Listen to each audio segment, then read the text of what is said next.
And hello, one and all, and welcome to this live edition for my Monday Night Raw review. We're going to take a look at all that took place on the May 16th episode of Monday Night Raw, the final episode of Raw before Extreme Rules 2016, which is airing this upcoming Sunday, May 23rd, on the WWE Network. And before I go into my full thoughts and opinions on last night's episode of Raw, I have a special guest right here with me. I saw this sitting on my dining room table. It is a potted plant. This is in honor of Mitch, the potted plant, who, as we all know, was destroyed by the vicious hands of Chris Jericho. So having this potted plant with me for this live review makes it all the more special. So I just wanted to introduce you all to this potted plant. It made me think of Mitch the potted plant, so thank you, Mitch.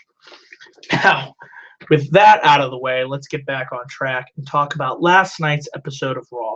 Overall, I thought this was a solid edition of Raw. As I've been saying since around the night after WrestleMania, I've really enjoyed the main roster product on a consistent basis, and I haven't been able to say that for quite some time. I feel like the build towards Payback was solid, and I really enjoyed the build heading into the Extreme Rules pay-per-view on this upcoming Sunday. We have a total of 7 announced matches for that show. I think on paper it looks like a good show. And there was a lot that I liked on last night's episode of Raw, and while not everything was perfect, I felt like every segment had a purpose. Some good matches, some good segments. Overall, it helped keep the pace of the show flowing well. And without further ado, we're going to take a look at all that took place on last night's edition of Raw. So we kick things off with AJ Styles. He made his way to the ring, pretty much got in the ring and said he's going to set the record straight. He said he's tired of Roman Reigns calling himself a liar. And AJ says pretty much there's no conspiracy, him and Gallows and Anderson. There's no master plan about bringing them in and having them help him win the WWE Championship.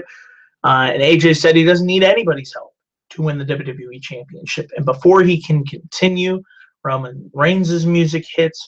Roman makes his way down to the ring. He gets right in AJ's face, and he says that you may have won all these titles around the world, but the only title that truly matters is Reigns' WWE World Heavyweight Championship. Reigns says Styles isn't going to out-wrestle him Sunday because they have an Extreme Rules match. Reigns is going to take full advantage. If he wants to put AJ through the table, he's going to do just that. Then Gallows and Anderson make their way to the ring, and the Usos make their way into the ring to flank Reigns by his side. Styles turns around and runs right into a right hand of Roman Reigns, and Gallows and Anderson have to hold Styles back.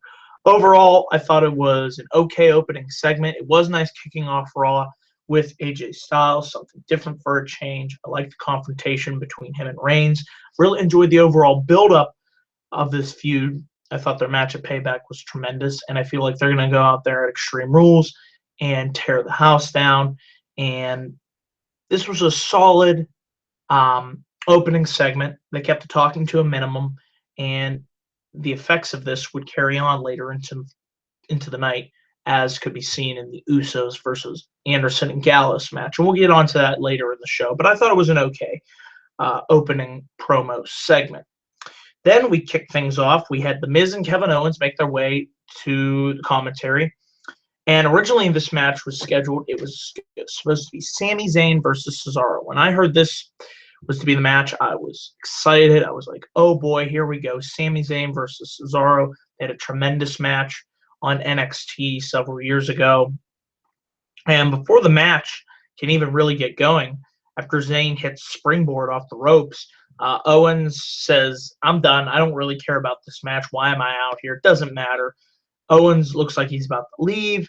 Then Owens attacks The Miz, tries to take his IC title. Chaos begins to break down. All four guys are brawling in the ring. I like it, the chaos. It's like this is getting me excited for that fatal four-way match at Extreme Rules. and the bell rings. There is no winner. Ref calls for it.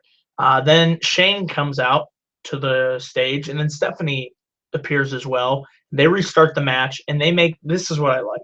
They make Kevin Owens and Sami Zayn have to team up to take on the team of Cesaro and Miz.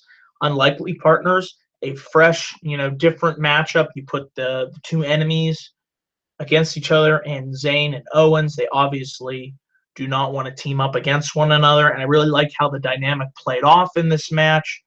You put two bitter rivals against one another, and obviously the tension, was building the entire time. And of course, it played off throughout the match with every tag made between Zayn and Owens. You could just know that eventually one another were just going to snap on each other. And, eventually, towards the end of what I thought was a solid tag team match between all four guys, it came down to, it was Cesaro who got back in the ring, and he hit Miz's own finishing move, the skull-crushing finale on The Miz, and it led to Zayn hitting the haluva kick. So Zayn pinned the Intercontinental Champion for the second straight week. And I really like this. After the match, as Zayn is celebrating, Owens hits him with a nice-looking super kick. He's like, you ref, you raise my hand in victory. So it's a smart thing to do, as Owens is the heel, and of course, his long-standing bitter rivalry with Sami Zayn. Cannot wait for this fatal four-way match at Extreme Rules. I have a feeling this match has the potential to steal the show on an overall solid-looking Extreme Rules card. So I really liked all the stuff around from this tag team matchup affair. After the match, we had our next segment, which was the debut of the Shining Stars, the re-debut, should I say, of Primo and Epico. They make their way to the ring, sniffing flowers, talking about how going to the ring will remind them of their home in Puerto Rico. We'll see how far this gimmick can go. I just have to say it can't be any worse than the god-awful Los Matadors gimmick. They were in the ring facing the team of, I believe it was Kennedy and Jackson. I think they've been on NXT before. But Primo and Epico were able to make quick work of Kennedy and Jackson. They hit their finishing maneuver, which was really nice. It's also called the Shining Star. And they were able to get the win, which came as a surprise to nobody. So I like Primo and Epico. I think they're good wrestlers. Just feel like maybe the gimmick, we'll see how far they can go with it. It's just nice to have another tag team to add to the resurgence of the WWE main roster tag team division. So it could only lead to more fresh matchups. So we'll see where they go from here. But overall, it was an okay debut. Then we had this. I love this. This was Dean Ambrose making his way to the ring, calling out Chris Jericho. And I thought this was a tremendous overall promo segment between Jericho and Ambrose. The only minor nitpick I had was the cheesy horror background music that was playing. But otherwise, I loved the delivery of Dean Ambrose. I loved how Chris Jericho was so livid and pissed off at Ambrose for destroying his $15,000 light-up jacket. And, of course, Ambrose holding resentment over Jericho for destroying Mitch the Potted Plant. So, really like the back and forth dialogue between Jericho and Ambrose. I thought it was effective. And Jericho pretty much accepts Ambrose's challenge, for a match at Extreme Rules. But this ain't just going to be any type of match. Oh, no. The cage begins to lower to the ring. And I'm thinking, okay, it's going to be a steel cage match. But then you see all these things hanging around the cage. The barbed wire bat, a fire extinguisher, just all these different types of weapons. And Ambrose, said he spoke to Shane McMahon, and Shane granted Ambrose the idea for having the first ever Asylum match. And it's going to be Jericho versus Ambrose at Extreme Rules in an Asylum match. I'm all for it. It's something different. It certainly fits the Dean Ambrose character. I like the concept of the various weapons hanging around the cage, and you're not supposed to escape the cage. I believe it's only by pinfall or submission. You're not allowed outside of the cage. There is no escaping this cage. It is a different match concept. I'm all for different. and I think it makes a nice addition to the Extreme Rules card. And like I said, effective promo segment right then and there. Love the dialogue between Jericho and Ambrose. So good stuff all around. We then have Becky Lynch versus Dana Brooke. It was originally supposed to be Becky Lynch teaming up with a partner of her choosing versus Dana Brooke and Emma. However, Emma, as we all know, suffered a back injury. She had to get surgery. So keep Emma in your thoughts and prayers for hopefully not be a lengthy recovery. Hopefully we see her back on the main roster in short order. But yeah, Emma is injured. So therefore, this turned into a one-on-one match between Becky Lynch, Dana Brooke. For the amount of time it got, I wish it got more time, but I thought it was a fairly solid match between Becky Lynch and Dana Brooke, the second of their two matches on the main roster. Surprisingly, Becky Lynch was defeated by Dana Brooke after Becky attempted to reverse. Dana had her set up for a fireman's carry. Becky Lynch attempted to reverse that into a sunset flip, but then Dana Brooke sat down and got the pinfall victory on Becky. So Dana Brooke 2-0 on her main roster debut. So we'll see where they go with this feud moving forward now that Emma is sidelined with the injury. I do like the addition of Dana Brooke on the main roster, especially the pairing between Dana Brooke and Emma. I always thought they were a good pairing on NXT. Hopefully, once Emma rests up and recovers, they will go on a good run on the main roster because they both have the talent to do it. So after this, we had the Dudley Boys walk in on Shane and Stephanie McMahon. They're pretty much demanding, the Dudley Boys demand that they want a match against a couple local North Carolina jobbers. But Shane and Stephanie say, no, it's not going to be that easy. Tonight, one of you two is going to have to decide who will face Big Cass later on in the night. Then we had some pointless crap between. This was definitely the lowest point of the show. It was the Golden Truth. They finally team up. Yay! Are you excited? Goldust and R-Truth, after all the months of building it up, we finally get to see them team up against Fandango and Tyler Breeze. Breeze got the pin on Goldust, so the one nice thing was, hey, Tyler Breeze won another match on Raw. So that was the only good thing I could say out of this long, drawn-out storyline that I could frankly not care about one bit. I mean, at first I was kind of looking forward to Goldust and R-Truth teaming up, but it's been so long now. It's just been drawn out. I really couldn't care less. So we're going to move on from that fairly quickly. We then had what I thought was a pretty funny promo between, it was the New Day. They had this time machine box inside the ring. They went inside the time machine, and they pretty much went back in time.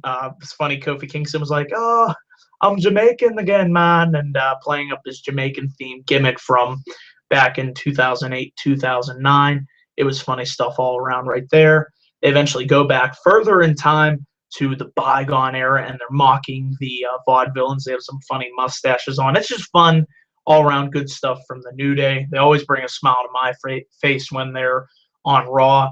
And then just as they're about to say their signature catchphrase, the vaudevillains attack them from behind, beat them down, and pretty much say to make a statement ahead of their upcoming match at Extreme Rules. Looking forward to that match between the vaudevillains and the New Day. Will be a fresh matchup, and I think they will have a solid match at Extreme Rules. But funny segment. I like the effective beatdown from the vaudevillains. What more can you say? After this, we had Luke Gallows and Carl Anderson teaming up to take on, with AJ Styles in their corner, teaming up to take on the Usos with Roman Reigns in their corner. It was a solid tag team match, but I was really surprised to see the Usos pick up the victory over Anderson and Gallows. The finish came down to where Gallows tried to break up Jay's pin attempt, and then the Usos hit a double super kick on Gallows and Anderson, and there was a splash off the top rope by Jimmy Uso for the victory. The good stuff happened after the match. A huge brawl broke down with Styles trying to hit Reigns with the chair. Reigns hits him with a punch in the face. Then Reigns beats down Styles with the chair. Gallows tries to stop Reigns but gets hit with a Superman punch. Reigns hits Superman punch on Anderson, but then Styles is able to get his payback and eventually hits Reigns in the chair in the gut with the chair, and then hits him a few times in the back with the chair. So I like the visual of Styles standing strong over Roman Reigns, the use of weapons in this segment. Really looking forward to, like I said, the Extreme Rules match between Reigns and Styles. And who knows, maybe we'll see Finn Balor get involved. We're not sure. I feel like anything can really happen in that match, and it should be good. Then it was Big Cass versus Devon Dudley. Really quick match. Big Cass was the winner after he hit the East River Crossing on Devon Dudley. So making quick work of the Dudley boys. Big Cass still being pushed as a singles guy until hopefully the return of Enzo Amore. Hopefully we see him back sooner. But I have to say Big Cass is really doing well on his own, and I definitely see down the line main event level potential with Big Cass. So we'll see where they go with him, and hopefully, like I said, Enzo Amore will make his return to the main roster hopefully in the next couple of weeks. So then we had Callisto versus Alberto Del Rio. The match itself was okay, but what I really liked was they showed Sin Cara watching the match in the back on the TV screen. And then they had Rusev sneak attack Sin Cara from behind, pretty much kick his ass, and then drag him down to the ring in front of Callisto. This would eventually cause Callisto to get distracted, and it allowed Del Rio to get the victory with the backstabber. So I really liked how they had Rusev systematically target Callisto. His friend Sin Cara cost Callisto the match, and then after the match, Rusev just beats the holy hell out of Callisto. Hits a sick-looking kick to the head. They showed it in slow motion, really connected well. And then Rusev would lock in the accolade and pretty much almost broke Callisto in half. I mean, Callisto really sold this well, with his small underdog size and the way that Rusev was bending him almost. It looked like he could break him in half. I thought it was a really effective beatdown, and Rusev looked like the dominant, unstoppable monster that he should have been booked as, since his feud with Cena. I mean, it's been all downhill from ever since, and then joining the League of Nations. But if they book Rusev this way over the last year or so, I feel like he could be a legitimate contender for the WWE World Heavyweight Championship. So I am also looking forward to Rusev versus Callisto for the U.S. title. So we have that to look forward to at Extreme Rules. And then finally, they ended the night with the women's contract signing segment. I was really surprised to see them do this. It is nice for them to give the women the closing segment on the show. It's good to just change up the flow of the show in general. They want to talk about a new era? Have the women go on last, Don't start with a 20-minute authority promo. Let's shake up the flow of Raw. So I'm happy that they did this. I thought overall, Charlotte was great. She's improving every week more and more on the mic. I thought Natty was okay. They signed the contract for their submissions match at Extreme Rules. I really liked how they added this extra stipulation. If Ric Flair chooses to get involved anyway in the match, even though he's banned at ringside, Charlotte will automatically have to forfeit the women's championship. So when Flair hears this, he gets really upset. He gets right in Stephanie's face. Stephanie slaps the living hell out of Flair. And then Charlotte attempts to go after Natalya. But Natty is able to lock in the sharpshooter on Charlotte, and that's how we close out Raw. So I thought it was an all right contract signing segment. I did like how they allowed the women to go on last. Overall, I enjoyed a lot on tonight's episode of Raw, last night's episode, excuse me. If I had to give an overall grade for this show, I would give it a B+. So, yeah, I'm giving last night's episode of Raw a B+. Good episode. Looking forward to Extreme Rules on Sunday. And yeah, guys, let me know down in the comments section below what you thought of Raw last night. Always enjoy getting that feedback. And yeah, thank you all for tuning in to watch this live Raw review. Please click that like and subscribe button for more video content coming soon to my channel. Be on the lookout for my Extreme Rules predictions and preview video later on this week. I'll have my NXT and Lucha Underground reviews up as well. So there's a lot of content coming to this channel. And of course, don't forget, sometime this month or next month, I will be doing a Let's Play series for WWF No Mercy on the Nintendo 64. So look forward to doing that. So yeah. Thank you all for watching. I am out, and with the potted plant, I will see you guys in my next video. Peace.